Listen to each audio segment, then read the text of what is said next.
Assalamualaikum warahmatullahi wabarakatuh. Bersama kembali bertemu saya Budi Martanto, CGB keempat dari Kabupaten Sukoharjo. Pada materi hari ini kita akan menyampaikan jurnal refleksi minggu kedua pada modul 2 dengan pembelajaran berdiferensiasi.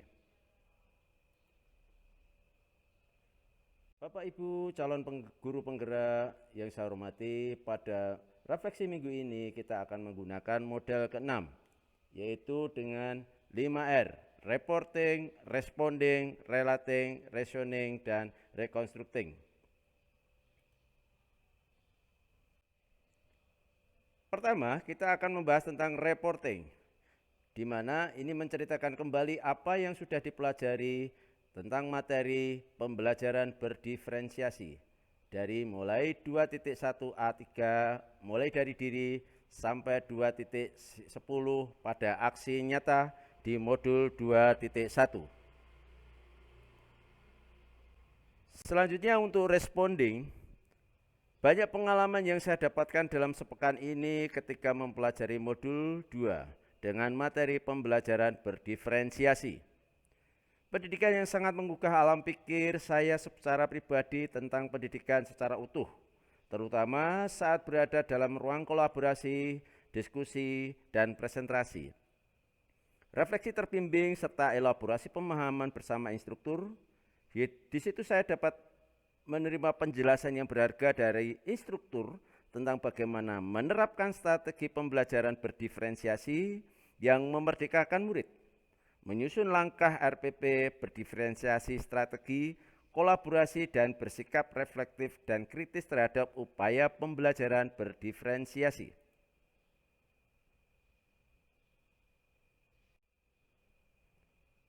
Selanjutnya, saya mendapatkan pemahaman tentang pembelajaran berdiferensiasi secara utuh, di mana pembelajaran berdiferensiasi secara utuh dan singkat itu merupakan pembelajaran yang berpihak kepada murid atau siswa, yang dimana setiap murid memiliki kesempatan yang sama untuk setiap murid sesuai dengan kebutuhan dan kondisi murid itu sendiri. Hal itu sejalan dengan filosofi Ki Hajar Dewantoro yang berpandangan bahwa setiap anak itu unik dan berbeda. Selanjutnya untuk relating, pengalaman yang saya dapat atau yang saya peroleh adalah pembahasan tentang saling berkaitannya berdiferensiasi konten, proses, dan produk.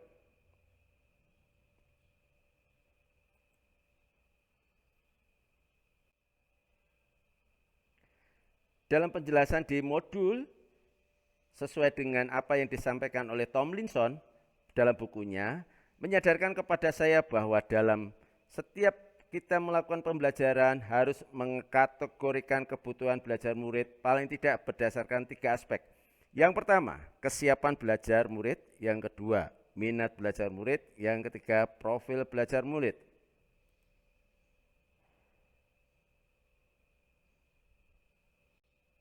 Selanjutnya untuk reasoning, yaitu menganalisis kembali detail mengapa peristiwa tersebut dapat terjadi, lalu mengambil beberapa perspektif lain, misalnya dari teori atau kejadian yang lain yang serupa untuk mendukung analisis tersebut.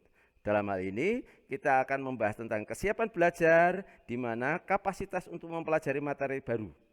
Sebuah tugas yang mempertimbangkan tingkat kesiapan murid akan membawa murid keluar dari zona nyaman mereka.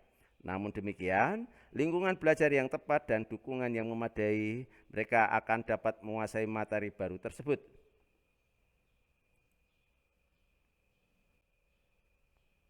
Minat belajar murid merupakan suatu keadaan mental yang menghasilkan respon terarah kepada suatu situasi atau objek tertentu yang menyenangkan dan memberikan kepuasan tersendiri. Selanjutnya, profil belajar murid terkait banyak faktor, diantaranya preferensi terhadap lingkungan belajar, pengaruh budaya, di mana preferensi gaya belajar adalah bagaimana murid memilih, memperoleh, memproses, dan mengingat informasi yang baru. Preferensi berdasarkan kecerdasan majemuk, visual, spasial, musikal, dan lain sebagainya.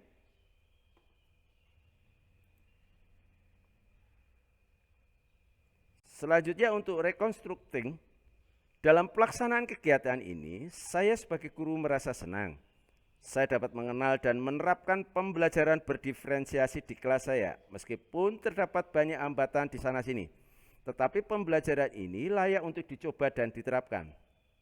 Dan pada kesimpulannya, saya dapatkan dari pembelajaran diferensiasi, pembelajaran adalah singkat merupakan pembelajaran yang berpihak pada siswa. Hal itu sejalan dengan filosofi Ki Hajar Dewantara yang berpandangan bahwa setiap anak itu unik dan berbeda. Oleh karena itu, setiap guru harus dapat menuntun mereka sesuai dengan kodratnya.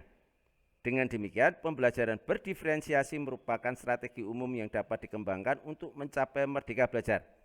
Artinya, mereka diberikan kemerdekaan untuk bisa menjadi pribadi yang berkembang sesuai dengan minat, bakat, profil belajarnya dalam rangka mewujudkan transformasi pendidikan Indonesia.